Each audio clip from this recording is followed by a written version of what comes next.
Salut, c'est Zoé Lemonnier. Et Aurélien Charles. Nous sommes comédiens et nous allons interpréter les histoires d'Alicia.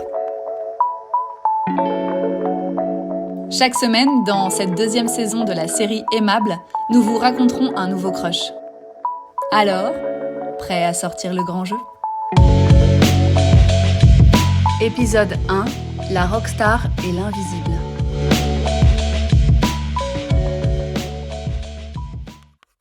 On n'est pas sérieux quand on a 17 ans. Aujourd'hui, le cours de français portera sur Arthur Rimbaud. Psst. Franchement, j'aimerais bien savoir ce qui lui faisait penser ça. La vie d'Arthur était peut-être faite de jolis vers et de parties de jupes en l'air dans les prés. C'était une autre époque. La mienne est faite de devoirs à rendre et de questions sans réponse. Tous les soirs, je mets la musique à fond sur mon iPod et je m'invente une personnalité. Cheerleader du High School Musical, puis rebelle en fugue façon clip de Lynn Marlin.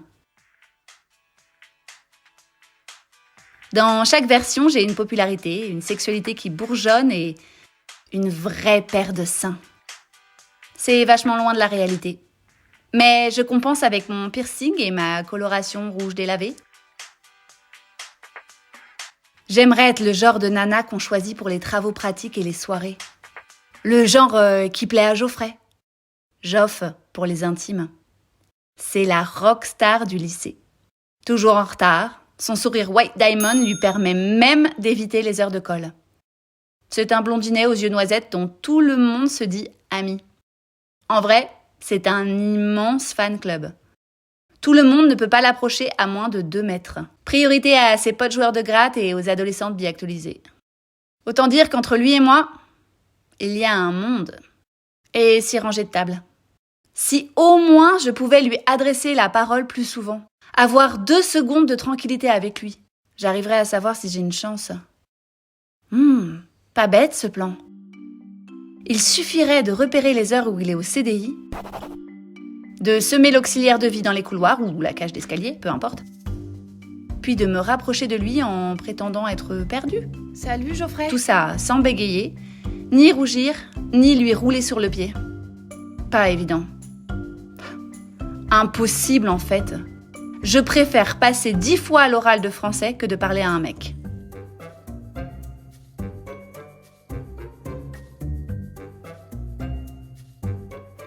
Ma place est au premier rang, à côté de la porte. Là où on met ceux qui n'ont rien d'autre à foutre que des maths. L'intégration ? Pourquoi faire ? De toute façon, les profs et le médecin scolaire ont gravé dans le marbre ce que je devais faire et à quelle heure. Je serais le jeune prodige qui a eu son bac malgré le handicap. Ou... rien. Nada. Walou. J'ai l'impression d'être un colis incessamment baladé entre le chauffeur spécialisé et l'auxiliaire. Elle ne veut que mon bien, je le sais. Mais si elle le voulait vraiment, elle saurait qu'une gamine un peu gauche et à côté de la plaque aimerait entendre autre chose que... Tu es faite pour les grandes études.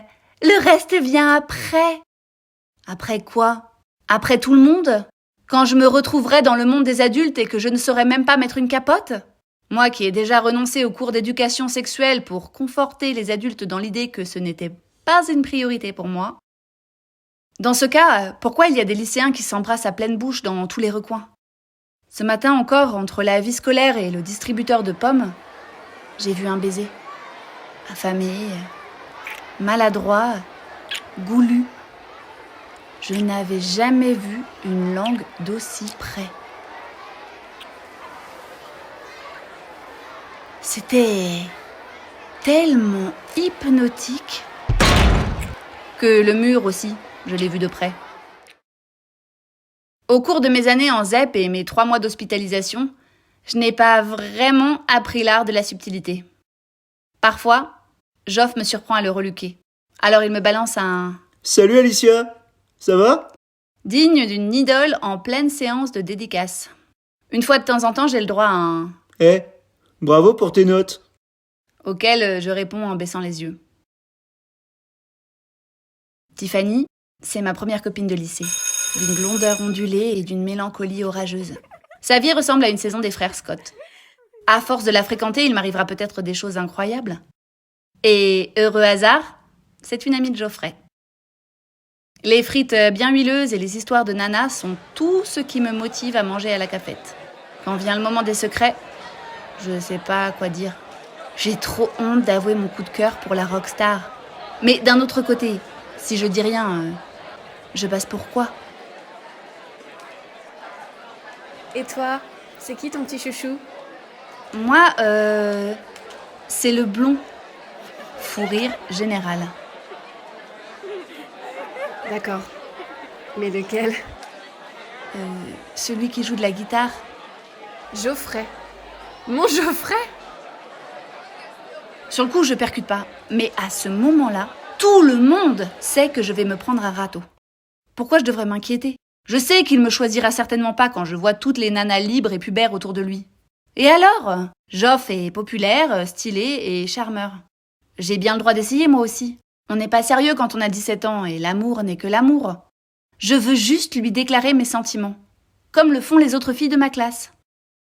Ouais, je vais le faire. Je peux le faire. Courage, ma grande. Tu vas y arriver. Tiff, j'ai un service à te demander. Quoi? Tu peux dire à Geoffrey que je voudrais lui parler?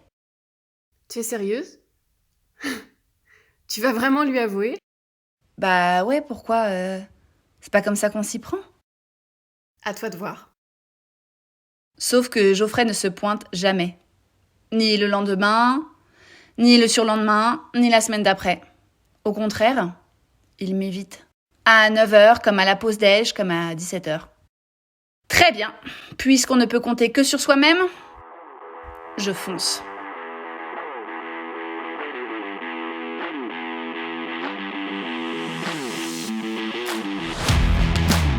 Quand les gens disent rouler des mécaniques, ils ne savent pas qu'ils parlent de moi. Il est 13h30 environ. Les couloirs sont bondés.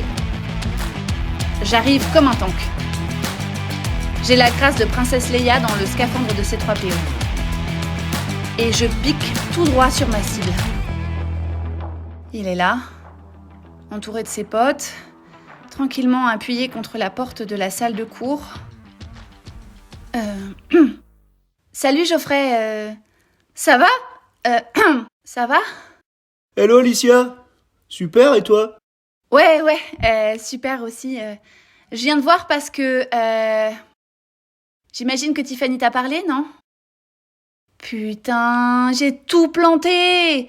C'est quoi cette espèce de déclaration pourrie? Pourquoi je l'ai pris par surprise au milieu du groupe? Maintenant, il rit jaune et écarquille les yeux comme une biche dans les phares d'un fauteuil. Il se mord la lèvre et ça n'a rien de sexuel. Rien à voir avec les situations romantiques de Tiffany. Geoffrey se retient de rire. Ouais, elle m'en a parlé. La vérité explose sur son visage. Tiffany lui a bien parlé de mes sentiments, mais n'y a pas mis le soin et la passion que j'espérais. Elle lui a balancé que j'en pensais pour lui en rigolant à moitié sans doute. Comme ça, comme si c'était une mauvaise vanne. Ils se sont bien foutus de moi. En fait, je préférais qu'on soit amis. Parce que je vais peut-être avoir une copine. Ah, ok. Traduction. Je me doute bien que tu as 1 milliard de candidatures à l'étude. Mais je ne crois pas que ça aurait changé quelque chose entre nous si j'avais été la seule. Alors, c'est bien gentil, mais laisse tomber les politesses. Ce qui me fait le plus mal, c'est que tu ne me prennes pas au sérieux. La promesse d'amitié sert juste à faire passer la pilule. C'est bien connu. Évidemment, on ne se parle plus jamais après ça.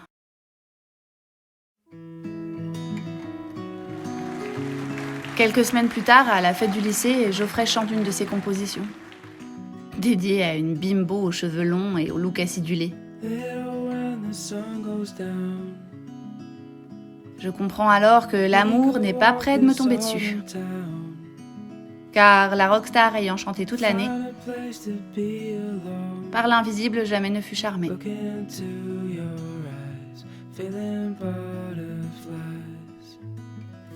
We could dance under the stars,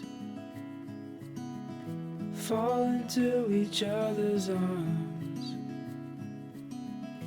Nowhere else we need to be, just you and me.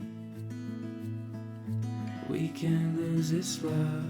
So hold on to what we know we have.